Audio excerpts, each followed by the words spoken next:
ಒಂದು ಬುದ್ಧನ ಸ್ಟ್ಯಾಚು ಸಂಪೂರ್ಣವಾಗಿ ಇವತ್ತು ಸರ್ವನಾಶ ಆಗಿದೆ. ಹಿಂದೂ ನಾಡಾಗಿದ್ದ ಅಫ್ಘಾನಿಸ್ತಾನ ವಾಸ್ ಅಫ್ಘಾನಿಸ್ತಾನ ಹಿಂದೂ ನೇಷನ್. 2ನೇ ಶತಮಾನದ ಮೊದಲ ಅರ್ಧದಿಂದ 10ನೇ ಶತಮಾನದವರೆಗೂ ಹಿಂದೂ ಧರ್ಮ ಹಾಗೆ ಬೌದ್ಧ ಧರ್ಮ ಅಫ್ಘಾನಿಸ್ತಾನದಲ್ಲಿ ವ್ಯಾಪಕವಾಗಿತ್ತು. ಇಲ್ಲಿ ಹಿಂದೂ ದೇವಸ್ಥಾನಗಳು, ಸೂರ್ಯನ ಹಾಗೆ ಗಣೇಶನ ಪೂಜಾ ಸ್ಥಳಗಳು, ಹಿಂದೂ ಡೈನಾಸ್ಟಿ, ಶಾಹಿ ಡೈನಾಸ್ಟಿ ಅಂತ ಏನ್ ಕರಿತಾ ಇದ್ವಿ ಅದು ಸಾಕಷ್ಟು. ಈಸ್ಟರ್ನ್ ಪಾರ್ಟ್ ಆಫ್ ಅಫ್ಘಾನಿಸ್ತಾನ ಹಾಗೆ ಕಾಬೂಲ್, ನಂಗಹಾರು, ಲಾಗ್ಮಾನು, ಗಾಂಧಾರ ಸಿವಿಲೈಸೇಷನ್ ಬಗ್ಗೆ ಕೂಡ ನೀವು ಕೇಳಿರ್ತೀರಾ. ಇದರೆಲ್ಲಾ ಕಡೆನೂ ಹಿಂದೂಯಿಸಂ ಹಾಗೆ ಬುದ್ಧಿಸಂ ನ ವ್ಯಾಪಕ ಪ್ರೆಸೆನ್ಸ್ ಇತ್ತು. ಅದಾದ್ಮೇಲೆ ಏನಾಯ್ತು ಮುಂದೆ ಅನ್ನೋದನ್ನ ಮುಂದಿನ ವಿಡಿಯೋಲಿ ತಿಳ್ಕೊಳ್ಳೋಣ. ಸದ್ಯಕ್ಕೆ ಇವತ್ತು ಬಾಮಿಯಾನ್ ಬುದ್ಧನ ಸ್ಟೋರಿ ಹಾಗೆ ಇನ್ನು ಸಾಕಷ್ಟು ಇಂಟ್ರೆಸ್ಟಿಂಗ್ ಮಾಹಿತಿ, ಬನ್ನಿ ಶುರು ಮಾಡೋಣ.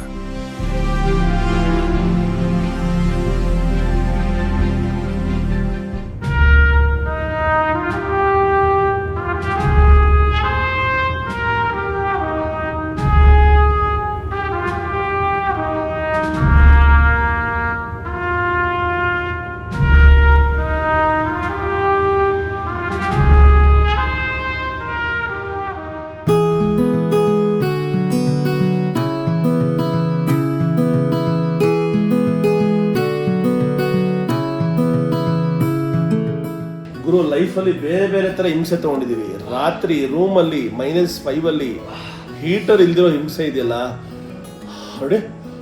ಬೆಳಗ್ಗೆ 8 ಗಂಟೆ ಆದ್ರೂ ಚಳಿ ತಡ್ಕೊಳಕ್ಕಾಗ್ತಿಲ್ಲ. ಹೀಟರ್ ಇಲ್ಲ, ಗೋಡೆ ಎಲ್ಲ ಫ್ರೀಸು, ಕಾಲ್ ಫ್ರೀಸು, ಬೆಡ್ಶೀಟ್ ಫ್ರೀಸು, ಎಲ್ಲ ಫ್ರೀಸು. ಒಂಥರ ಹಿಂಸೆ, ನಿದ್ದೆ ಬಂದಿಲ್ಲ, ಒದ್ದಾಟ. 2 ಕಂಬಳಿ ಹಾಕೊಂಡ್ರು ಸಾಲ್ತಾ ಇಲ್ಲ, ಬಿಸಿ ಟೀ ಕುಡಿದ್ರೂ ಸಾಲ್ತಾ ಇಲ್ಲ. ಶುಭೋದಯ ಸ್ನೇಹಿತರೆ. ಬಾಮಿಯಾನ್ ನಗರದಿಂದ ಒಂದು ಸುಂದರವಾದ ಬೆಳಗ್ಗೆ. ನಾನು ಬಂದಿದ್ದೀನಿ ಇಲ್ಲಿಯ ಲೋಕಲ್ ಸ್ನಾನದ ಮನೆಗೆ. ಚೆನ್ನಾಗಿದೆ, ಭಾಳ ನೀಟ್ ಆ್ಯಂಡ್ ಕ್ಲೀನ್ ಆಗಿದೆ. ಈಗಷ್ಟೇ ರೆಡಿ ಆಗ್ತಾ ಇದ್ದೀನಿ, ನನ್ನ ಬಟ್ಟೆಗಳೆಲ್ಲ ಇದೆ. ಇವತ್ತು ಬುದ್ಧನನ್ನು ಭೇಟಿಯಾಗೋಕ್ಕೆ ಹೋಗ್ತಾ ಇರೋದ್ರಿಂದ ನಮ್ಮ ಬಿಳಿ ವಸ್ತ್ರವನ್ನು, ಪಂಚೆ ಮತ್ತು ಶರ್ಟ್ ತಂದಿದ್ದೀನಿ, ಹಾಕ್ಕೊಂಡು ರೆಡಿಯಾಗಿ ಜಿಂಗಿಲಲ್ಲ, ಬನ್ನಿ ಹೋಗೋಣ. ಒಳ್ಳೆ ಅತ್ಯದ್ಭುತವಾದ ವಿಷಯಗಳನ್ನು ಇವತ್ತು ನಾನು ನಿಮಗೆ ತೋರಿಸ್ತೀನಿ. ಗೌತಮ ಬುದ್ಧ ಅವರು ಹೇಳ್ತಿದ್ರು, ನಮ್ಮ ಬಳಿ ಸಾಧ್ಯವಿಲ್ಲ ಎನ್ನುವುದು ಯಾವುದೂ ಇಲ್ಲ, ಮನಸ್ಸು ಅಂಜುತ್ತದೆ ಅಷ್ಟೇ. ಧೈರ್ಯ ಮಾಡಿ ಮುಂದೆ ಸಾಗಿ, ಗೆದ್ರೆ ಇನ್ನೊಬ್ಬರಿಗೆ ಪಾಠ ಹೇಳ್ಕೊಡ್ಬೋದು, ಸೋತ್ರೆ ನಾವೇ ಪಾಠವನ್ನ ಕಲಿಬಹುದು.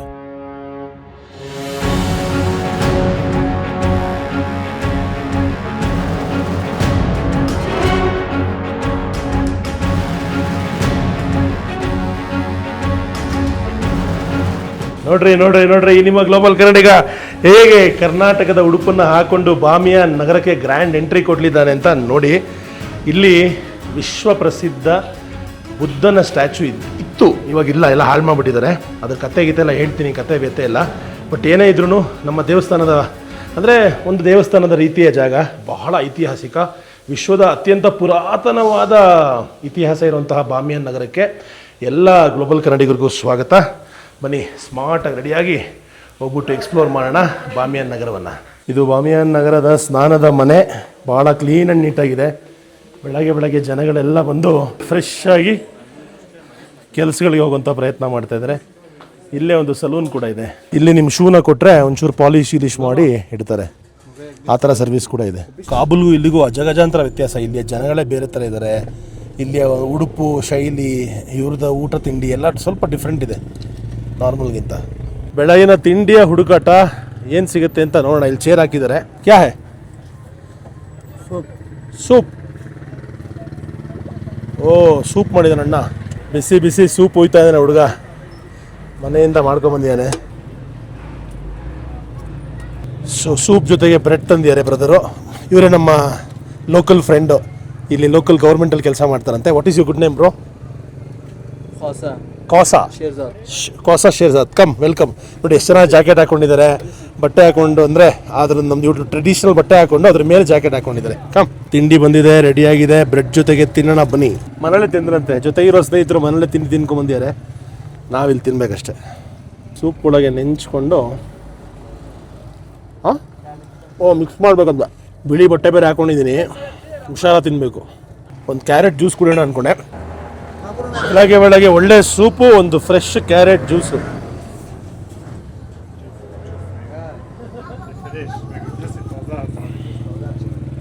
ಚೆನ್ನಾಗಿದೆ. ಈ ಊರಲ್ಲಿ ನೆರಳಲ್ಲಿ ನಿಂತ್ಕೊಂಡ್ರೆ ಚಳಿ ಆಗುತ್ತೆ, ಬಿಸಿಲಿಗೆ ಬಂದರೆ ಆಹಾ ಅನಿಸುತ್ತೆ. ಬ್ರೇಕ್ಫಾಸ್ಟ್ ಖತಮ್, ಇವಾಗ ಶೂಟಿಂಗ್ ಶುರು.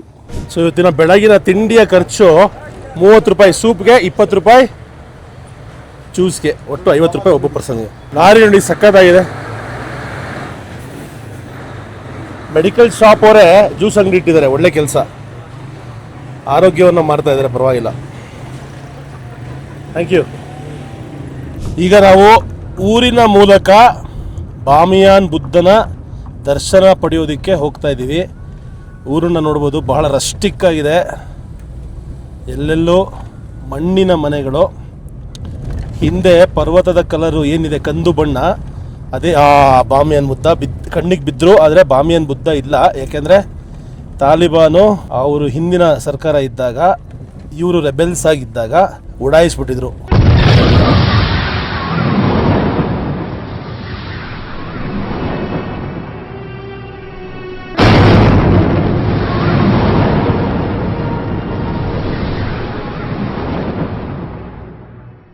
ಬಾಮಿಯಾನ್ ಬುದ್ಧನ ಇತಿಹಾಸ ಸುಮಾರು 6ನೇ ಶತಮಾನದ ಇದಿಮುತ್ಯ ಮನುಷ್ಯರಿಂದ ಗಣನೀಯವಾಗಿ ಶಿಲ್ಪಕಲೆಯ ಮೂಲಕ ಸೃಷ್ಟಿ ಮಾಡಲಾಗಿತ್ತು.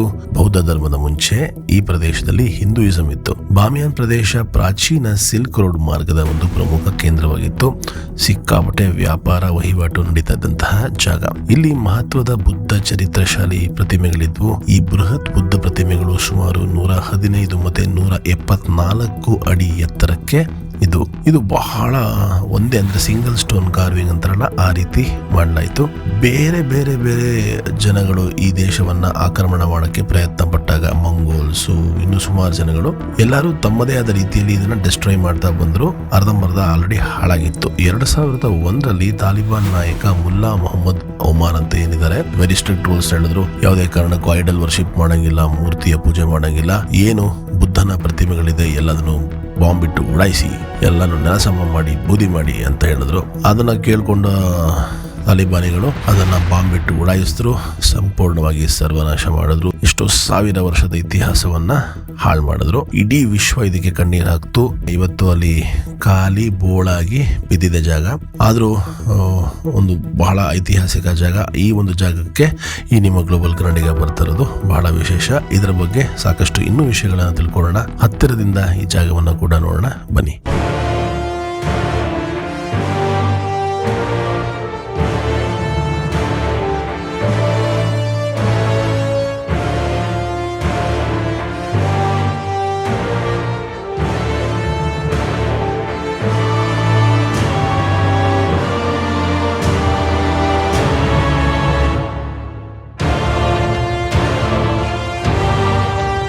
ಪ್ರಪಂಚದ ಎಲ್ಲ ಶಾಂತಿ ಪ್ರಿಯರಿಗೂ ಬಾಮಿಯಾನ್ ನಗರ ಹಾಗೆ ಬಾಮಿಯಾನ್ ಬುದ್ಧನ ಸ್ಟ್ಯಾಚ್ಯೂಗೆ ಸ್ವಾಗತ. ಎಲ್ಲಿ ಶಾಂತಿ ಇರುತ್ತೋ ಅಲ್ಲಿ ಕಲಹ ಇರುತ್ತೆ. ಬಿಳಿ ವಸ್ತ್ರ ಅಥವಾ ಬಿಳಿಯ ವರ್ಣ ಶಾಂತಿಯ ಸಂಕೇತ ಅಂತ ಕರೀತಾರೆ. ಆದರೆ ಬುದ್ಧನ ವಿಚಾರಕ್ಕೆ ಬಂದಾಗ ನನ್ನ ಹಿಂದೆ ನೋಡ್ತಾ ಇರುವಂತಹ ಬಾಮಿಯಾನ್ ಬುದ್ಧ ಏನಿದೆ, ಇದು ಸರಿಸುಮಾರು 5ರಿಂದ 8ನೇ ಶತಮಾನದಲ್ಲಿ ಕಟ್ಟಿದಂತಹ ಒಂದು ಮೂರ್ತಿ, ಬುದ್ಧನ ಸ್ಟ್ಯಾಚು. ಇದು ವೆಸ್ಟ್ ಬುದ್ಧ ಅಂತ ಕರೀತಾರೆ. ಇನ್ನೊಂದು ಆ ಸೈಡ್ ತೋರಿಸ್ತೀನಿ, ಈಸ್ಟ್ ಬುದ್ಧ, ಇದಕ್ಕಿಂತ ದೊಡ್ಡದು. ಈ ಒಂದು ಬುದ್ಧನ ಸ್ಟ್ಯಾಚು 55 ಮೀಟರ್ ಉದ್ದ, ಅಂದರೆ ಸರಿಸುಮಾರು 180 ಅಡಿ ಎತ್ತರ ಇರುವಂತಹ ಈ ಮೂರ್ತಿ ಸಂಪೂರ್ಣವಾಗಿ ಇವತ್ತು ಸರ್ವನಾಶ ಆಗಿದೆ. ನಿಮಗೇನು ನೋಡೋಕ್ಕೆ ಸಿಗಲ್ಲ, ಯಾವ ಮೂರ್ತಿನೂ ಅಲ್ಲಿ ಕಾಣಲ್ಲ. ಒಂದು ಖಾಲಿ ಜಾಗ ಇದೆ. ನೀವೇನು ನೋಡ್ತಾ ಇದ್ದೀರ, ಇದು ಒನ್ಸ್ ಅಪಾನ್ ಅ ಟೈಮ್ ವಿಶ್ವದ ಅತ್ಯಂತ ಹಳೆಯದಾದ, ವಿಶ್ವದ ಅತ್ಯಂತ ಎತ್ತರವಾದ ಬುದ್ಧನ ಸ್ಟ್ಯಾಚು ಆಗಿತ್ತು. ಆದರೆ 2001ನೇ ಇಸ್ವಿಯಲ್ಲಿ ತಾಲಿಬಾನ್ ಅವರು, ಅಂದರೆ ಇವಾಗ ಯಾವ ಸರ್ಕಾರ ಈ ಒಂದು ಜಾಗದಲ್ಲಿದೆಯೋ ಅದೇ ಸರ್ಕಾರ ಇದನ್ನು ಬಾಂಬ್ ಬಿಟ್ಟು, ಈಗ ಯಾಕಂದರೆ ಆಗಿನ ತಾಲಿಬಾನು ಒಂದು ಮರ್ಸಿನರಿ ಗ್ರೂಪ್ ಅಥವಾ ಸರ್ಕಾರದ ವಿರುದ್ಧ ಇದ್ದಂತಹ ಗ್ರೂಪ್ ಆಗಿತ್ತು. ಇವು ಹೆಂಗಾರು ತೊಂದರೆ ಕೊಡಬೇಕು ಸರ್ಕಾರಕ್ಕೆ ಅಂದ್ಬಿಟ್ಟು ಈ ಒಂದು ಹಿಸ್ಟಾರಿಕಲ್ ಸಿಗ್ನಿಫಿಕೆನ್ಸ್ ಇರುವಂತಹ ಬಾಮಿಯಾನ್ ಬುದ್ಧವನ್ನು ಸಂಪೂರ್ಣವಾಗಿ ಸರ್ವನಾಶ ಮಾಡಿದ್ರು. ಬಾಂಬು, ಟ್ಯಾಂಕು, ಆರ್ಟಿಲರಿ, ಆ ಒಂದು ದೃಶ್ಯ ನೋಡಿ ಇಡೀ ವಿಶ್ವ ಕಣ್ಣಲ್ಲಿ ನೀರು ಹಾಕಿತ್ತು ಅವತ್ತಿನ ದಿವಸ. ಆದರೆ ವಿಪರ್ಯಾಸ ಏನಂದರೆ ಇವತ್ತು ಅದೇ ಸರ್ಕಾರ ಮತ್ತೆ ಇದನ್ನು ಕಟ್ಟುವಂತಹ ಪ್ರಯತ್ನ ಮಾಡ್ತಾ ಇರೋದು. ತುಂಬ ಬಹಳ ನೋವಾಗುತ್ತೆ. ಯಾಕಂದರೆ ಈಗ ಹೆಂಗೆ ಅಂದರೆ ನಾನೇ ಹೀರೋ ನಾನೇ ವಿಲನ್ನು, ಯಾವ ಥರ ಆಗುತ್ತೆ ಅಲ್ವಾ? ಬಹಳ ಬೇಜಾರಿನ ಸುದ್ದಿ. ಈಗ either be a hero or be a villain. ಈಗ ನಾವು ಸ್ವಲ್ಪ ವರ್ಷಗಳ ಹಿಂದೆ ಇಷ್ಟು ವರ್ಷ ಏನು ಅನ್ಕೋತಾ ಇದ್ವಿ, ತಾಲಿಬಾನ್ ಅಥವಾ ಈ ಒಂದು ಸರ್ಕಾರ ಒಂದು ಟೆರರಿಸ್ಟ್ ಆರ್ಗನೈಸೇಷನ್ ಅಥವಾ ಒಂದು ಆತಂಕವನ್ನು ಸೃಷ್ಟಿ ಮಾಡುವಂತಹ ಒಂದು ಆರ್ಗನೈಸೇಷನ್ ಅಂತ. ಇವತ್ತು ಆ ಒಂದು ಆತಂಕವನ್ನು ಸೃಷ್ಟಿ ಮಾಡುವಂತಹ ಆರ್ಗನೈಸೇಷನ್ನೇ ಸರ್ಕಾರವನ್ನು ಹೋಲ್ಡ್ ಮಾಡ್ತದೆ. ಇಡೀ ಅಫ್ಘಾನಿಸ್ತಾನದ ಸರ್ಕಾರ ಅವ್ರ ಕೈಯಲ್ಲಿದೆ, ಇಡೀ ದೇಶ ಅವ್ರ ಕೈಯಲ್ಲಿದೆ. ಇವಾಗ ಅವ್ರಿಗೆ ಬೈಬೇಕಾ ಅಥವಾ ಅವ್ರ ಜೊತೆ ಕೈ ಜೋಡಿಸ್ಬೇಕಾ? ಈ ಒಂದು ಕಲಹ ಇಡೀ ವಿಶ್ವದಲ್ಲಿ ಎಲ್ಲ ಕಡೆ ನಡೀತದೆ. ಎಷ್ಟೋ ದೇಶದ ಸರ್ಕಾರಗಳು ಇನ್ನೂ ಈ ಒಂದು ತಾಲಿಬಾನ್ ಸರ್ಕಾರವನ್ನು ಅಫಿಷಿಯಲಿ ರೆಕಗ್ನೈಸ್ ಮಾಡ್ತಾ ಇಲ್ಲ, ಇವರ ಫ್ಲ್ಯಾಗನ್ನು ಕೂಡ ಅಫಿಷಿಯಲಿ ರೆಕಗ್ನೈಸ್ ಮಾಡ್ತಾ ಇಲ್ಲ. ಆದರೆ ಇತ್ತೀಚಿನ ದಿವಸಗಳಲ್ಲಿ ಭಾರತ ದೇಶ ಹಾಗೆ ಈ ಒಂದು ಹೊಸ ಗೌರ್ಮೆಂಟು ಬಹಳ ಹತ್ತಿರ ಬರ್ತಾ ಇದೆ. ಅಂದರೆ ಅದಕ್ಕೆ ಹಿಂದೆ ಬೇಕಾದಷ್ಟು ಬೇರೆ ಬೇರೆ ಕಾರಣ ಇದೆ. ಅವರ ಐಡಿಯಾಲಜೀಸು, ಹಿಂದೆ ಇದ್ದಂತಹ ತಾಲಿಬಾನೇ ಬೇರೆ ರೀತಿ ಇತ್ತು, ಇವತ್ತಿರೋ ತಾಲಿಬಾನ್ ಲೀಡರ್ಶಿಪ್ಪೇ ಬೇರೆ ಥರ ಇದೆ. ಇದನ್ನೆಲ್ಲ ಒಂದೊಂದೇ ಎಳೆಯಾಗಿ ಬಿಡಿಸ್ಕೊಂಡು ಹೋಗೋಣ. ಹಾಗೆ ಈ ಒಂದು ಬಾಮ್ಯಾನ್ ಬುದ್ಧನ ಇತಿಹಾಸವನ್ನು ಕೂಡ ಅರ್ಥಕೊಂಡು ಮುಂದುವರಿಯೋಣ ಬನ್ನಿ. ಗೌತಮ ಬುದ್ಧ ಅವರು ಹೇಳಿದ್ದು, 1000 ಯುದ್ಧಗಳನ್ನ ಗೆಲ್ಲುವುದಕ್ಕಿಂತ ನಿಮ್ಮನ್ನ ನೀವು ಗೆಲ್ಲುವುದು ಉತ್ತಮ. ಇದು ನಿಜವಾದ ವಿಜಯ. ಇದನ್ನ ನಿಮ್ಮಿಂದ ಕಿತ್ತುಕೊಳ್ಳಲು ಯಾರಿಂದಲೂ ಸಾಧ್ಯವಿಲ್ಲ. ಏನಂತೀರ?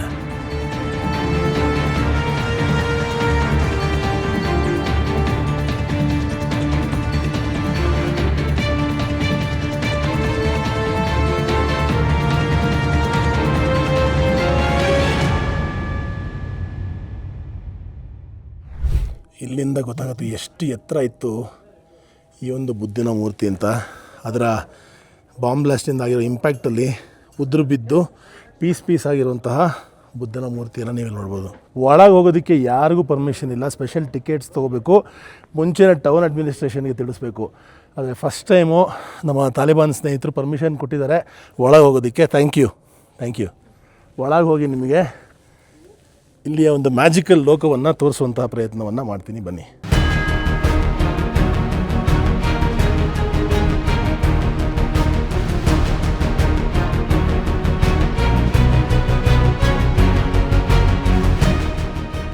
ಈಗ ಬಾಮಿಯಾನ್ ಗುಹೆ ಒಳಗೆ ಬರ್ತಾ ಇದ್ದೀನಿ.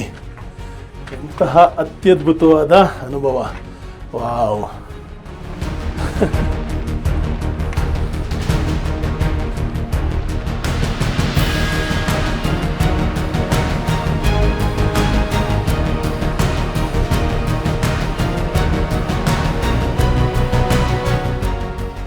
ಈಗ ನಾವು ಬಾಮಿಯಾನ್ ಬುದ್ಧ ಸ್ಟ್ಯಾಚು ಒಳಗೆ ಬಂದಿದ್ದೀವಿ. ಇಲ್ಲಿ ಸಾಕಷ್ಟು ಬುದ್ಧಿಸ್ಟ್ ಸ್ಕ್ರಿಪ್ಚರ್ಸ್ನ ಓದ್ತಾ ಇದ್ರಂತೆ, ಹಾಗೆ ಅಧ್ಯಯನ ಮಾಡ್ತಾಯಿದ್ರು. ಇಲ್ಲಿ 1000ಕ್ಕೂ ಹೆಚ್ಚು ಗುಹೆಗಳಿದೆ.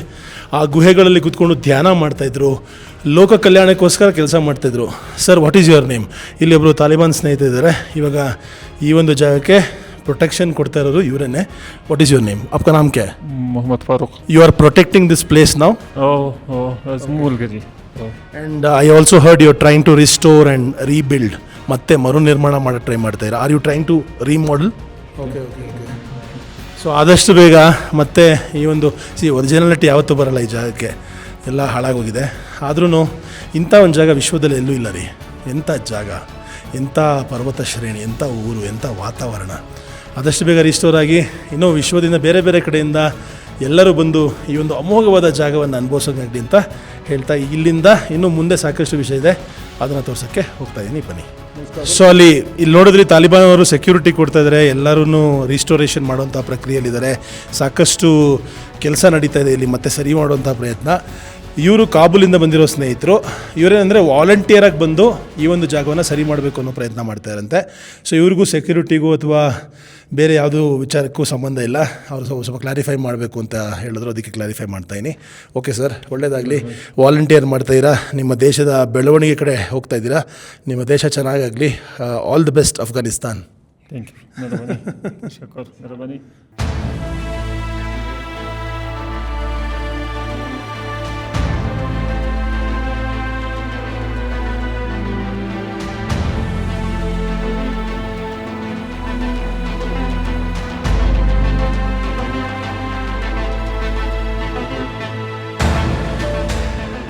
ನೋಡ್ತಾ ಇದ್ದೀರಾ ಎಷ್ಟು ಎತ್ತರ ಇದೆ ಇದು ಅಂತ? ಇವಾಗ ಗೊತ್ತಾಗ್ತಾ ಇದೆಯಾ ನಿಮ್ಗೆ ಅಂದಾಜು? ಇಲ್ಲಿದ್ದ ಅಲ್ಲಿವರೆಗೂ ನಮ್ಮ ಕ್ಯಾಮ್ರಾಮನ್ ಅಲ್ಲಿಗೆ ಹೋಗಿದ್ದಾರೆ. ವಾವ್! ನಾವು ಈಗಷ್ಟೇ ಅಲ್ಲಿಗೆ ಹೋಗಿ ಬಂದ್ವಿ.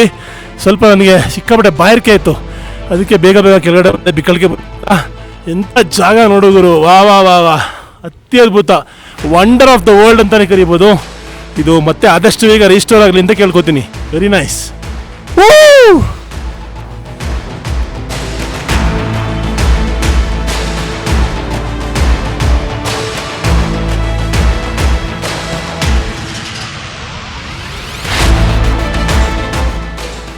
ನನ್ನಿಂದ ಏನು ಚಿಕ್ಕ ಚಿಕ್ಕ ಗುಹೆಗಳನ್ನ ನೋಡ್ತಾ ಇದ್ದೀರಾ, ಈ ಗುಹೆಗಳಲ್ಲಿ ಇಲ್ಲಿ ಬುದ್ಧನನ್ನು ಆರಾಧಿಸುವಂತಹ ಆರಾಧಕರು ಕೂತ್ಕೊಂಡು ಪ್ರೇ ಮಾಡ್ತಾಯಿದ್ರು, ಹಾಗೆ ತಮ್ಮ ಬುದ್ಧಿಸ್ಟ್ ಸ್ಕ್ರಿಪ್ಚರ್ಸ್ನ ಓದ್ತಾ ಇದ್ರು, ಧ್ಯಾನವನ್ನು ಮಾಡ್ತಾಯಿದ್ರು, ಮತ್ತು ಇಲ್ಲೇ ಉಳ್ಕೊಳ್ಳುವಂತಹ ಪ್ರಕ್ರಿಯೆ ಕೂಡ ಇತ್ತು. ಅದಕ್ಕೆ ನೀವು ನೋಡ್ಬೋದು ಸಾವಿರಾರು ಗುಹೆಗಳು ಈ ಒಂದು ಬೆಟ್ಟದ ನಡುವೆ ಕೊರೆದಿರೋದನ್ನು. ಅದು ಇವತ್ತು ನೋಡೋದಕ್ಕೆ ಒಂಥರ ಡಿಫ್ರೆಂಟ್ ಡಿಸೈನ್ ಥರ ಅನಿಸುತ್ತೆ. ಆಗಿನ ಕಾಲದ ಮನೆಗಳು ಮತ್ತು ಪ್ರಾರ್ಥನಾ ಸ್ಥಳ. ಆಗಲೇ ಮೇಯ್ನ್ ಬುದ್ಧನ ದರ್ಶನಕ್ಕೆ ಬಂದಿದ್ವಿ, ಆದರೆ ಕೆಲವು ಇಟಾಲಿಯನ್ ಫಾರಿನರ್ಸ್ ಬಂದಿದ್ದರು. ಸ್ವಲ್ಪ ರಶ್ ಇತ್ತು ಫೋಟೋಸ್ ವೀಡಿಯೋಸ್ಗೆಲ್ಲ, ಅದಕ್ಕೋಸ್ಕರ ಯಾರೂ ಬರಲ್ಲ, ಅದೇನೋ ಅಪರೂಪಕ್ಕೆ ಬಂದುಬಿಟ್ಟಿದ್ದಾರೆ. ಅದಕ್ಕೋಸ್ಕರ ಸ್ವಲ್ಪ ಹೊತ್ತು ಬಿಟ್ಟು ಆ ಛೋಟಾ ಬುದ್ಧ ನೋಡಿಬಿಟ್ಟು ಇವಾಗ ಬಂದಿದ್ದೀವಿ ಈಸ್ಟ್ ಬುದ್ಧ ನೋಡೋದಕ್ಕೆ. ಇದು ಅದಕ್ಕಿಂತ ಉದ್ದ, ಅದಕ್ಕಿಂತ ಅಗಲವಾದಂತಹ ಮೂರ್ತಿ ಆಗಿತ್ತು. ಒಳಗೆ ಹೇಗಿದೆ ಅಂತ ತೋರಿಸ್ತೀನಿ. ಸಿಕ್ಕಾಪಟ್ಟೆ ಬಿಸಿಲಿದ್ದರಿಂದ ಇವಾಗ ತನಗೆ ಅಫ್ಘಾನಿಸ್ತಾನಲ್ಲಿ ಶಾಲ್ ಕಟ್ಕೊಂಡಿದ್ದೀನಿ. ಒಳಗೆ ಹೋಗ್ತಾ ಇದ್ದೀನಿ, ಸೆಕ್ಯೂರಿಟಿಯವರು ಒಳಗೆ ಬಿಡ್ತಾರೆ ನನ್ನ. ವಾವ್, ಹೆಂಗೆ ನೋಡ್ರಿ. ವಾ, ಇಲ್ಲಿ ನೀವು ನೋಡ್ತಾ ಇರುವಂತಹ ಮುಖ್ಯವಾದ ಬಾಮಿಯಾನ್ ಬುದ್ಧ 180 ಫೀಟ್ ಉದ್ದ ಇತ್ತು, ಅಂದರೆ 55 ಮೀಟ್ರು. ಜಸ್ಟ್ ಇಮ್ಯಾಜಿನ್ ಮಾಡ್ಕೊಳ್ಳಿ, 1ನೇ ಶತಮಾನ, ಈಗ ನಾವಿರೋದು 21ನೇ ಶತಮಾನ. 1ನೇ ಶತಮಾನದಲ್ಲಿ ಇಲ್ಲಿ ಒಂದು ಟ್ರೆಡಿಷ್ನಲ್ ಟ್ರೇಡಿಂಗ್ ರೂಟ್ ಇತ್ತು, ಸಿಲ್ಕ್ ರೋಡ್ ಅಂತ ಏನು ಕರೀತಾ ಇದ್ರು. ಅದು ತುಂಬ ಇಡೀ ಎಷ್ಟೋ ದೇಶಗಳು, ಎಷ್ಟೋ ಕಲ್ಚರ್ಗಳ ನಡುವೆ ಹೋಗ್ತಾ ಇದ್ದಂತಹ ಒಂದು ಟ್ರೇಡ್ ರೂಟು. 1ನೇ ಶತಮಾನದಲ್ಲಿ ಬುದ್ಧಿಸಮ್ ತುಂಬ ಫೇಮಸ್ ಆಗೋಕ್ಕೆ ಶುರುವಾಯಿತು ತನ್ನ ಶಾಂತಿಯುತವಾದ ಟೀಚಿಂಗ್ಸ್ಗೋಸ್ಕರ.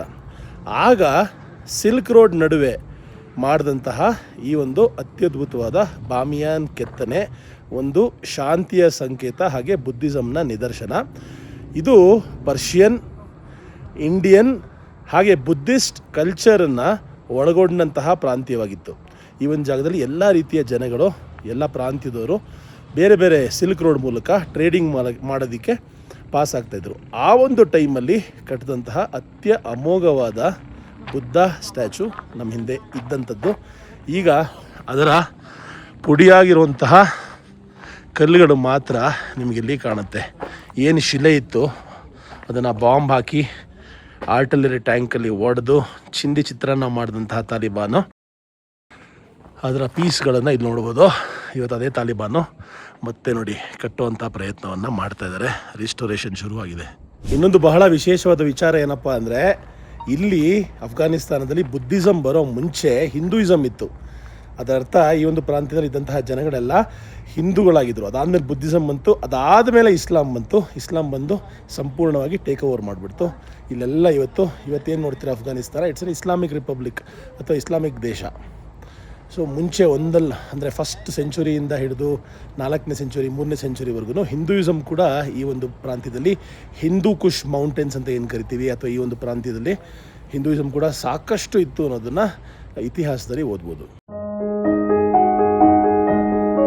ಹಸಿದಾಗ ಸಿಗದ ಅನ್ನ, ದಣಿದಾಗ ಸಿಗದ ನೆರಳು, ದುಃಖವಿದ್ದಾಗ ಬಾರದ ಸಂಬಂಧ, ಕಷ್ಟದಲ್ಲಿ ಇದ್ದಾಗ ಬಾರದ ಸ್ನೇಹ, ಶವವಾದಾಗ ತೋರುವ ಪ್ರೀತಿ ಯಾವತ್ತೂ ವ್ಯರ್ಥ.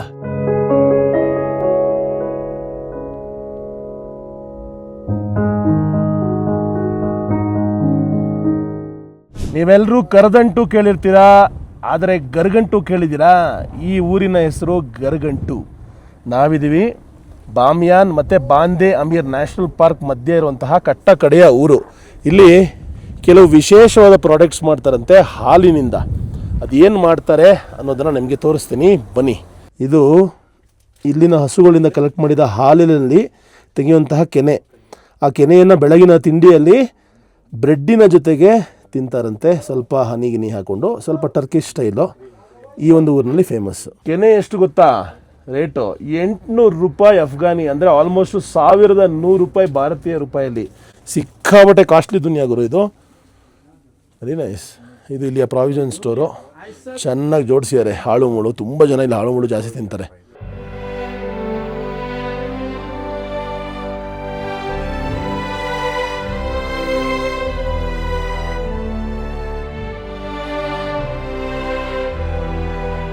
ಸ್ವಾಗತ ಎಲ್ಲರಿಗೂ ಅಫ್ಘಾನಿಸ್ತಾನದ ಪ್ರಪ್ರಥಮ ನ್ಯಾಷನಲ್ ಪಾರ್ಕ್ ಆದ ಬಾಂದೆ ಅಮೀರ್ಗೆ. ಇದು 613 ಕಿಲೋಮೀಟರ್ ವಿಸ್ತೀರ್ಣದಲ್ಲಿರುವಂತಹ ನ್ಯಾಷನಲ್ ಪಾರ್ಕು. ಇದು ಎಂಟ್ರೆನ್ಸು.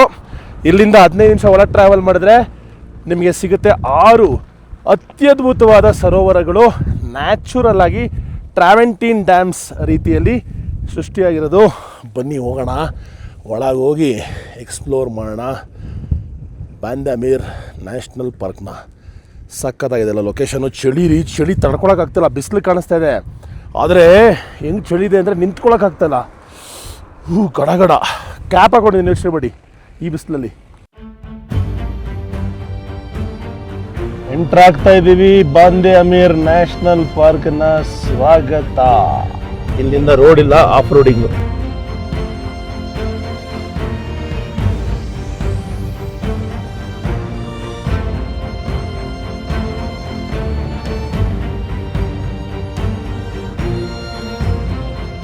ಈ ರೋಡಲ್ಲಿ ಬಂದು ನಮ್ಮೆಲ್ಲರ ಕತೆ ಏನಾಗಿದೆ ನೋಡಿ.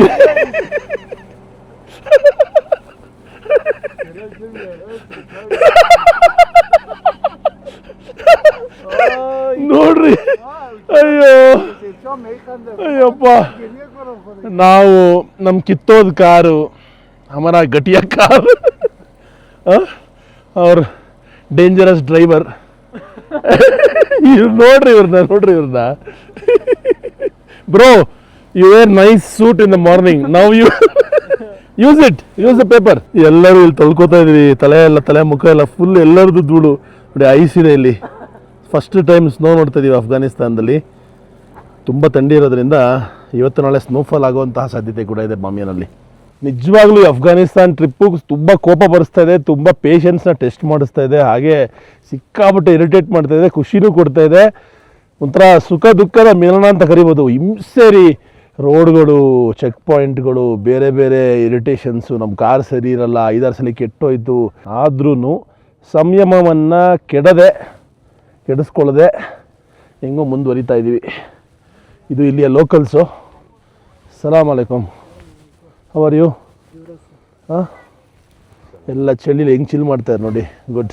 ಈ ಬಾಂದೆ ಅಮೀರ್ ನ್ಯಾಷನಲ್ ಪಾರ್ಕ್ ಇದೆಯಲ್ಲ, ಇಲ್ಲಿ ರಾತ್ರಿ ಉಳಿಬೋದು. ಸಾಕಷ್ಟು ರೆಸಾರ್ಟ್ಸ್ಗಳು, ಹೈ ಎಂಡ್ ಹೋಟೆಲ್ಗಳು ಎಲ್ಲ ಮಾಡಿದ್ದಾರೆ. ಎಂಥ ಸುಂದರವಾದ ಲೊಕೇಶನ್ ನೋಡ್ರಿ. ಇಲ್ಲೆಲ್ಲ ಕೆಡಿಸ್ಬಿಟ್ಟಿದ್ದಾರೆ ಸ್ವಲ್ಪ, ಬಟ್ ಆ 5-6 ಲೇಕ್ಸ್ ಇದೆಯಲ್ಲ ಇಲ್ಲಿ, ಜಗತ್ತಿನ ಅತ್ಯಂತ ಸುಂದರವಾದ ಸರೋವರಗಳು.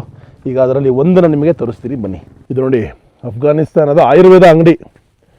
ಬಾಯ್ ಸಲಾಮ್. What is all this? ದವಾಯಿ. ಹಾಂ, ಔಷಧಿ ಅಂತೆ. ಕೌನ್ ಸಾ ದವಾಯಿ? ವಿಚ್ ದವಾಯಿ? All of them. ಬೇರೆ ಬೇರೆ ರೀತಿಯ ಗಿಡಮೂಲಿಕೆಗಳು. ಫಸ್ಟ್ ಟೈಮ್ ನೋಡ್ತಾ ಇದ್ದೀನಿ ಅಫ್ಘಾನಿಸ್ತಾನದ ಆಯುರ್ವೇದವನ್ನು. ಇದು ನೋಡಿ, ಅದು ಕಿಡ್ನಿಗೆ ಔಷಧಿ, ಬೇರೆ ಬೇರೆ ಬಾಡಿ ಪಾರ್ಟ್ಸ್ಗೆ ಬೇರೆ ಬೇರೆ ಗಿಡಮೂಲಿಕೆಗಳು. ಹಾಂ, ಓ, ಶುಗರ್ ಇದ್ದರೆ, ಡಯಾಬಿಟಿಸ್ ಇದ್ದರೆ ಇದನ್ನು ತಗೊಳ್ಳೋದು. ಓಕೆ, ಅವ್ರಿಗೆ ಅರಿಶಿನ ಇಟ್ಟಿದ್ದಾರೆ, ಅರಿಶಿನದ ಕೊಂಬು.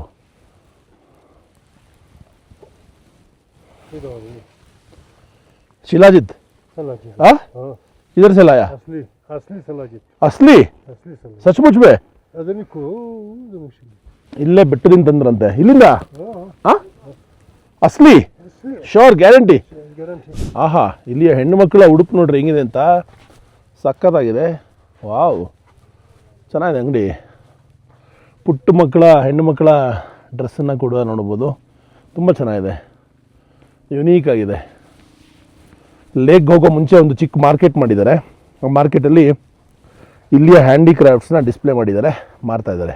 ನಾನು ಅವಾಗಿಂದ ಅನ್ಕೋತಾ ಇದ್ದೆ, ಯಾಕೆ ಬುಸ ಅಂತ ಈ 4 ಹೆಜ್ಜೆ ಇಟ್ಟರೆ ಅಂತ. ಇವಾಗ ಗೊತ್ತಾಗ್ತಾ ಇದೆ, ನಾವು ನಿಂತಿರುವಂಥ ಈ ಜಾಗ almost 2750 meter above sea level ಇದೆ. ಅಂದರೆ ಆಲ್ಮೋಸ್ಟ್ 8850 ಹತ್ತಿರ ಫೀಟು. ತುಂಬಾ ಎತ್ತರದಲ್ಲಿದ್ದೀವಿ. ಅದಕ್ಕೋಸ್ಕರ ಇಲ್ಲಿ ಆಕ್ಸಿಜನ್ ಬಹಳ ತೆಳುವಾಗಿದೆ, ಅಷ್ಟೊಂದು ಜಾಸ್ತಿ ಇಲ್ಲ ಆಮ್ಲಜನಕ. ಅದಕ್ಕೋಸ್ಕರ ನೀವು ತುಂಬ ಫಾಸ್ಟಾಗಿ ಓಡೋದು ಮಾಡಿದ್ರೆ ತಕ್ಷಣ ನಿಮ್ಮ ಲಂಗ್ಸ್ ಅದಕ್ಕೆ ಅಡ್ಜಸ್ಟ್ ಆಗಲ್ಲ. ಇಲ್ಲಿರೋ ಜನಗಳಿಗೆ ಆಲ್ರೆಡಿ ಬಾಡಿ ಅಭ್ಯಾಸ ಆಗಿರುತ್ತೆ. ನೀವು ನೋಡ್ತಾ ಇದ್ದೀರಾ ಅಫ್ಘಾನಿಸ್ತಾನದಲ್ಲಿ ನಾನು ನೋಡ್ತಾ ಇರುವಂತಹ ಮೊಟ್ಟ ಮೊದಲ ಜಲಪಾತ. ಪುಟ್ಟದಾದರೂ ಬಹಳ ಸುಂದರವಾಗಿದೆ. ಕ್ರಿಸ್ಟಲ್ ಕ್ಲಿಯರ್ ನೀರು ಪರ್ವತಗಳಿಂದ ಹರಿದು ಬಂದು ಮೇಲಿಂದ ಕೆಳಗಡೆ ಬೀಳ್ತದೆ. ಇನ್ನೇನು ನಾವು ಬಾಂದೆ ಅಮೀರ್ನ ಒಂದು ಲೇಕನ್ನು ತೋರಿಸೋಕ್ಕೆ ಹೊರಡ್ತಾ ಇದ್ದೀವಿ. ಆ ದಾರಿಯಲ್ಲಿ ನಮಗೆ ಚಿಕ್ಕ ಚಿಕ್ಕ ಜಲಪಾತಗಳು, ಜರಿಗಳು ಪ್ರತಿಯೊಂದು ಸಿಗ್ತಾ ಇದೆ. ಮುಟ್ಟಕ್ಕೆ ಆಗ್ತಾ ಇಲ್ಲ, ಅಷ್ಟು ಚಳಿ ಇದೆ, ಅಷ್ಟು ಕೋಲ್ಡ್ ಇದೆ. ನಿಮಗೆ ಅನಿಸ್ತಾ ಇರ್ಬೋದು ಬಿಸಿಲಿದೆ ಅಂತ, ಆದರೆ ಹಂಗಲ್ಲ, ತುಂಬ ಚಳಿಗಾಲ. ಅದಕ್ಕೋಸ್ಕರನೇ ಇಲ್ಲಿ ಟೂರಿಸ್ಟ್ ಕಮ್ಮಿ ಇದ್ದಾರೆ ಇವತ್ತು. ಇಲ್ಲಾಂದರೆ ಲೋಕಲ್ ಅಫ್ಘಾನೀಸು ಕೂಡ ತುಂಬ ಜನ ಸಮ್ಮರಲ್ಲಿ ಫುಲ್ಲು ಇಲ್ಲೇ ಬಿಟ್ಬಿಡ್ತಾರಂತೆ. ಇಲ್ಲೇ ಕ್ಯಾಂಪ್ ಮಾಡಿಕೊಂಡು ಟೀ ಕುಡ್ಕೊಂಡು ಆರಾಮಾಗಿ ಚಿಲ್ ಮಾಡ್ತಾರಂತೆ. ಇದು ವಿಂಟರ್ ಸೀಸನ್ ಆಗಿರೋದ್ರಿಂದ ಯಾವ ಹೆಚ್ಚು ಟೂರಿಸ್ಟ್ ಇಲ್ಲ. ಒಂಥರ ಒಳ್ಳೆಯದು. ಆ ಒಂದು ಜನಗಳಿಲ್ದಿರುವಂತಹ ಒಂದು ನೇಚರ್ನ ನಿಮಗೆ ಓಪನ್ ಆಗಿ ತೋರಿಸ್ಬೋದು. ಬನ್ನಿ ಮುಂದಕ್ಕೆ ಹೋಗಿ ಇನ್ನು ಆ ಒಂದು ದೊಡ್ಡ ಸರೋವರವನ್ನು ನಿಮಗೆ ತೋರಿಸುವಂಥ ಪ್ರಯತ್ನ ಮಾಡ್ತೀನಿ.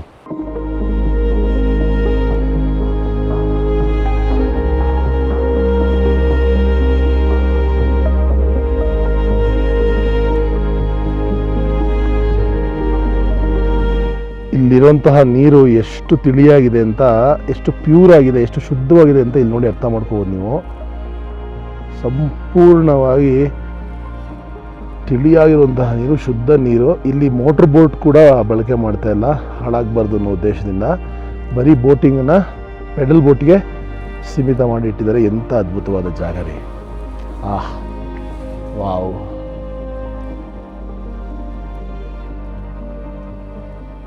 ಇಲ್ಲಿ ಯಾವುದೋ ಒಂದು ಗನ್ ಇಟ್ಕೊಂಡಿದ್ದಾರೆ ಇಲ್ಲಿ ಬ್ರದರ್ಸು. ಯಾವ ಗನ್ ಗೊತ್ತಾಗ್ತಲ್ಲ ನೇಮ್. ನೀವು ಯಾವತ್ತು ಯೂಸ್ ಮಾಡೋಕ್ಕೆ ಬರದೇ ಇರಲಿ ಚಾನ್ಸು ಅಂತ ಆಶಿಸ್ತೀನಿ. ಇಲ್ಲಿ ಗನ್ ಕಲ್ಚರ್ ಅನ್ನೋದು ಎಲ್ಲರ ಕಡೆಯೂ ಇದೆ. ಪುಟ್ ಮಕ್ಕಳು ಕೂಡ ಪ್ಲಾಸ್ಟಿಕ್ ಗನ್ಗಳು, ದೊಡ್ಡದು AK-47 ರೀತಿಯ ಗನ್ಗಳನ್ನು ಇಟ್ಕೊಂಡು ಓಡಾಡ್ತಾರೆ.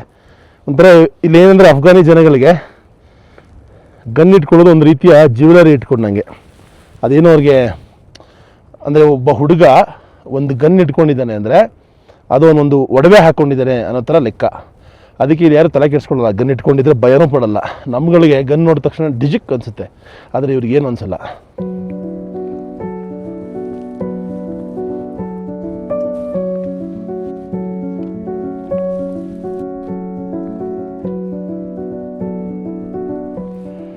ಪ್ರಪಂಚದಲ್ಲಿ ತುಂಬ ಸರೋವರಗಳನ್ನು ನೋಡಿದ್ದೀನಿ.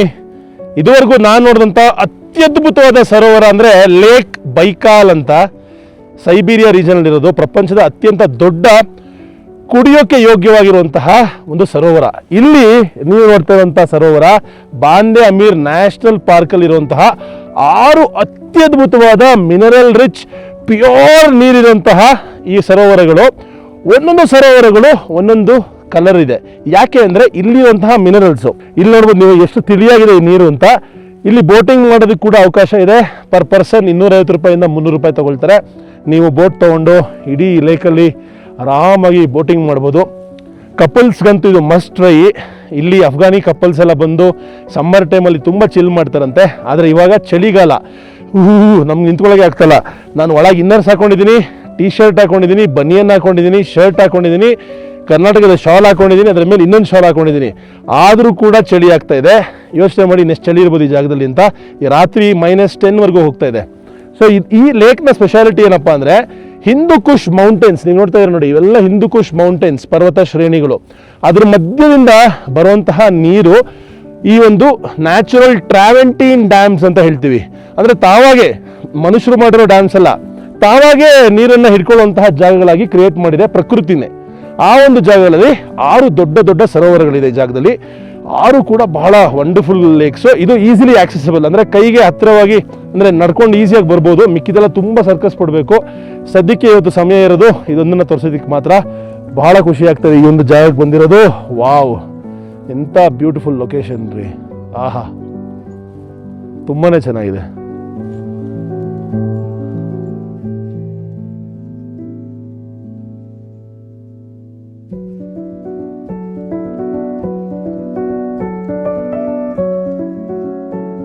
ಮೋಡಗಳು ಮುಗಿಲಿಗೆ ಸದ್ದಿಲ್ಲದೆ ಮುತ್ತಿಟ್ಟ ಹಾಗೆ, ಕಾರ್ಮೋಡಕ್ಕೆ ಕರಗಿ ಮಳೆ ಹನಿ ಸುರಿಸಿದ ಹಾಗೆ, ಮುಂಜಾನೆ ಇಬ್ಬನಿ ಹಸಿರೆಲೆಗಳ ಬಿಗಿದಪ್ಪಿದ ಹಾಗೆ, ಸಾಗರದ ಅಲೆಗಳು ತೀರಕ್ಕೆ ಸೋಕುವ ಹಾಗೆ, ಸೂರ್ಯೋದಯಕ್ಕೆ ಹಕ್ಕಿಗಳು ಜೋಗುಳವ ಹಾಡುವ ಹಾಗೆ, ಸಂಜೆಯ ತಂಗಾಳಿ ಪ್ರಕೃತಿ ತೊಟ್ಟಿಲ ತೂಗುವ ಹಾಗೆ.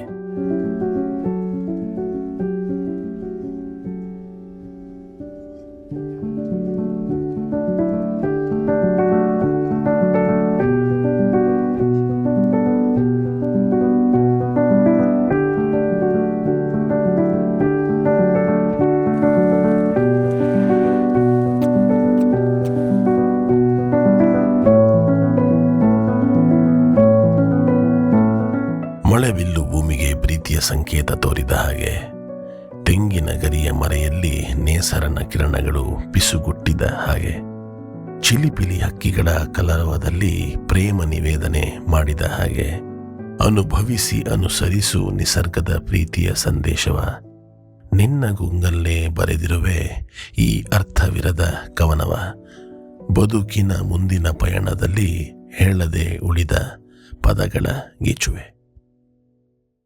ನೋಡಿ, ವಾಪಸ್ ಬರ್ತಾ ಮತ್ತೆ ಚಾಚಾ ಸಿಕ್ಕಿದ್ರು. ಅದಕ್ಕೆ ಚಾಚಾ ಹೇಳ್ತಾರೆ, ಇಲ್ಲೊಂದು ಪೌಡ್ರ್ ಮಾಡಿದ್ದೀನಿ, ಇದನ್ನು ತೊಗೊಂಡ್ರೆ ನೀನು ಕುದುರೆ ಆಗ್ಬಿಡ್ತೀಯ ಅಂತ. ಕರ್ನಾಟಕ. ಸೊ ಚಾಚಾ ಎಲ್ಲದನ್ನು ರೆಡಿ ಮಾಡ್ತಾ ಇದ್ದಾರೆ. ಸುಮ್ಮನೆ ಹೆಂಗೋ ಮಾಡ್ತಾ ಇಲ್ಲ, ಆಯುರ್ವೇದದ ಪುಸ್ತಕ ಇದೆ ಇವ್ರದ್ದು, ಅಫ್ಘಾನಿದು. ನೋಡಿ ಇಲ್ಲಿ ಯಾವ್ಯಾವ ಕಾಯಿಲೆಗೆ ಹೆಂಗೆ ಪ್ರತಿಯೊಂದು ಗಿಡಮೂಲಿಕೆಗಳ ಬಗ್ಗೆ ಮಾಹಿತಿ ಪ್ರತಿಯೊಂದು ಇಟ್ಕೊಂಡು ಮಾಡ್ತಾರೆ. ಇವರೇ ಲೋಕಲ್ ಡಾಕ್ಟ್ರ್ ಅಂತೆ. ನೋಡಿ ಅಲ್ಲಿ ನಂಬರ್ ಹಾಕಿದ್ದಾರೆ, ಪ್ರತಿಯೊಂದು ಇಟ್ಟಿದ್ದಾರೆ ಇಲ್ಲಿ. ಇದು ಹೊಟ್ಟೆ ಸಮಸ್ಯೆಗಳಿಗೆ ಯೂಸ್ ಮಾಡುವಂಥ ಪೌಡ್ರ್ ಅಂತೆ. ಎಲ್ಲ ಕಾಯಿಲೆಗಳಿಗೂ ಇವ್ರ ಹತ್ರ ಗಿಡಮೂಲಿಕೆಗಳು ಮತ್ತು ಅದಕ್ಕೆ ಬೇಕಾಗಿರೋ ಔಷಧಿಗಳು ಪ್ರತಿಯೊಂದು ಇದೆ. ಭಾಳ ಖುಷಿ ಆಯಿತು. ಇಲ್ಲೂ ಕೂಡ ಆಯುರ್ವೇದದ ಪ್ರಾಕ್ಟೀಸ್ ನೋಡಿ. ಚಾಚಾ ಫಿರ್ ಮಿಲೆಂಗೆ, ಬಾಯ್ ಬಾಯ್ ಬಾಯ್. ಇಲ್ಲಿ ಕೂತ್ಕೊಂಡು ಒಂದು ಟೀ ಸವಿತೀವಿ. ಈ ಲೊಕೇಶನ್ಗೆ ಮತ್ತೆ ಯಾವ್ದು ಬರ್ತೀವಲ್ಲ ಲೈಫಲ್ಲಿ, ಬಂದಿರೋ ದಿವಸವನ್ನು ಸಂಪೂರ್ಣವಾಗಿ ಎಂಜಾಯ್ ಮಾಡೋಣ. ಇಲ್ಲಿ ತಾತನ ಮಾತಾಡಿಸ್ತಾ ಇದೆ, ಕೆಮ್ಮಾಗ್ಬಿಟ್ಟಿದೆ ತಾತಂಗೆ, ಅದಕ್ಕೋಸ್ಕರ ಟೀ ಕುಡಿಯೋಕ್ಕೆ ಬಂದಿದ್ದೀನಿ ಅಂತ ಹೇಳ್ತಾ ಇದ್ದಾರೆ ಅವ್ರ ಭಾಷೆಯಲ್ಲಿ. ಒಳ್ಳೇದಾಗಲಿ, ಬೇಗ ಹುಷಾರಾಗಿ, ಓಕೆನಾ ತಾತ? ಈಗ ನಮಗೊಂದು ಟೆಂಟ್ ಕೊಟ್ಟಿದ್ದಾರೆ, ಸ್ಪೆಷಲ್ ಟೆಂಟು, ಚಳಿ ಆಗಬಾರ್ದು ಅಂತ. ಟೆಂಟ್ ಒಳಗೆ ಟೀ ಸೇವನೆ.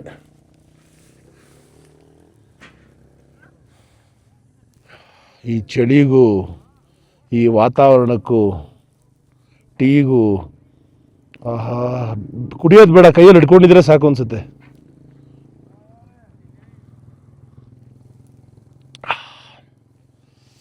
ಎಲೆಗಳೆಲ್ಲ ನೋಡಿ ಹಂಗೆ ಇದೆ, ಟ್ರಾನ್ಸ್ಪರೆಂಟ್ ಆಗಿದೆ. ಸರ್ಕಾರದ ಜೊತೆ ವಾಲಿಬಾಲ್ ಆಡ್ಬೋದು ಅಫ್ಘಾನಿಸ್ತಾನದಲ್ಲಿ. ತಾಲಿಬಾನ್ ಚೆಕ್ ಪೋಸ್ಟಲ್ಲಿ ಹುಡುಗರೆಲ್ಲ ಸೇರಿಕೊಂಡು ಸರ್ಕಾರದ ವಿರುದ್ಧ ಆಟ ಆಡ್ತಾ ಇದ್ದಾರೆ.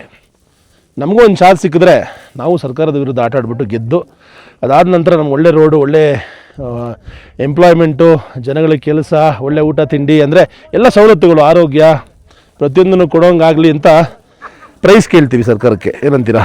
ನೋಡಿ ಹೆಂಗೆ ಆಡ್ತಾರೆ ವಾಲಿಬಾಲ್. ಇಲ್ಲಿ ಎಂಥ ಜಾಗದಲ್ಲಿ ವಾಲಿಬಾಲ್ ಆಡ್ತಾರೆ ನೋಡಿ ಇವರು. ಫುಲ್ ಮೌಂಟೇನ್ಸ್ ಮಧ್ಯೆ ವಾಲಿಬಾಲು. ಓ, ಗುಡ್ ಶಾಟ್, ಗುಡ್ ಶಾಟ್. ಎಲ್ಲ ಆಡಿಯನ್ಸ್ ಬೇರೆ ಇದ್ದಾರೆ ಇಲ್ಲಿಂದ ಅಲ್ಲಿವರೆಗೂ.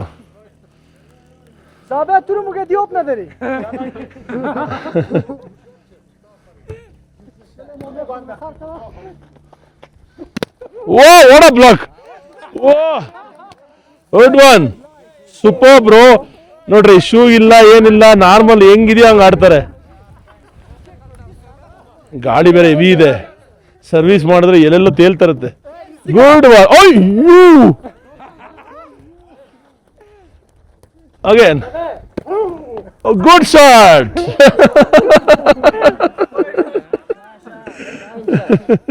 ಎಲ್ಲ ಫ್ರೆಂಡ್ಸ್ ಇಲ್ಲಿ ರಾಮ. ನೋಡಿ ಚಳಿ, ಶರದ್ ನೋ ಕೋಲ್ಡ್. ಮಜಾ ಮಾಡ್ತಾರೆ ವಾಲಿಬಾಲ್ ಆಡ್ಕೊಂಡು ಎಲ್ಲರೂ. ನನ್ನ ಜೊತೆಗಿರೋದು ಸಾಮಾನ್ಯ ಮನುಷ್ಯ ಅಲ್ಲ, ಅಫ್ಘಾನಿಸ್ತಾನ್ ನ್ಯಾಷನಲ್ ಟೀಮ್ಗೆ ಆಡಿದಂತಹ ಸೈಯದ್ ಶಾ. ನಾನು ಅಂದ್ಕೊಂಡಿದ್ದೆ ಪಾಪ ಅವ್ರಿಗೇನೋ ಕಾಲು ಏಟಾಗಿದೆ, ಅದಕ್ಕೋಸ್ಕರ ಬರೀ ಇಲ್ಲಿ ಸ್ಕೋರರ್ ಆಗಿ ಕೆಲಸ ಮಾಡ್ತಾರೆ ಅಂತ. ಅಲ್ಲ, ಇವರು ಕೂಡ ಕ್ರೀಡಾಪಟು. ಅವಕಾಶಗಳ ಕೊರತೆಯಿಂದ ಮುಂದೆ ಹೋಗಕ್ಕಾಗದೆ ಇವತ್ತು ಬೇರೆ ಬೇರೆ ಕೆಲಸ ಮಾಡ್ತಾರೆ. ವೀಲ್ ಚೇರ್ ಬ್ಯಾಸ್ಕೆಟ್ಬಾಲ್ ಅಂತ ಏನು ಹೇಳ್ತೀವಿ, ಅದನ್ನ ಆಡ್ತಾರೆ ಇವರು. 10 ವರ್ಷ ನ್ಯಾಷನಲ್ ಟೀಮ್ ಆಡಿದ್ರು. ಇವರಿಗೆ ಪ್ರತಿ ತಿಂಗಳು ಕೊಡ್ತಾರೋ ಸ್ಯಾಲ್ರಿ 1000 ಅಫ್ಘಾನಿ, ಅಂದ್ರೆ 1300 ಭಾರತೀಯ ರೂಪಾಯಿ. ಬಹಳ ಬೇಜಾರಾಯ್ತು ಕೇಳಿ. ಇವರು ಎಲ್ಲ ಸರಿ ಇದ್ರೆ ನಾರ್ಮಲ್ ಬ್ಯಾಸ್ಕೆಟ್ಬಾಲ್ ಆಡಬೇಕಾಗಿತ್ತು, ಆದ್ರೆ ಇವತ್ತು ವೀಲ್ ಚೇರ್ ಬ್ಯಾಸ್ಕೆಟ್ಬಾಲ್ ಆಡೋ ಸ್ಥಿತಿ ಯಾಕೆ ಬಂತು ಅಂದ್ರೆ ಯುದ್ಧ. ಇಲ್ಲಿ ಸ್ಕ್ರೀನ್ ಏನು ನೋಡ್ತಾ ಇದ್ದೀರಾ, ಇದು ನಾರ್ಮಲ್ ಸ್ಕ್ರೀನ್ ಅಲ್ಲ, ಇದು ಹುಡುಗಿರನ್ನ ಬೇರ್ಪಡಿಸುವಂತಹ ಒಂದು ಸ್ಕ್ರೀನ್. ಅಫ್ಘಾನಿಸ್ತಾನದಲ್ಲಿ ಕನ್ನಡ ಅಕ್ಷರ. ಎಲ್ಲರೂ ವೀಲಿ ಮಾಡ್ತಾರೆ ನೋಡಿ, ಹೆಂಗ್ ಮಾಡ್ತಾರೆ. ವಾ, this is the beautiful side of Afghanistan.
Thank you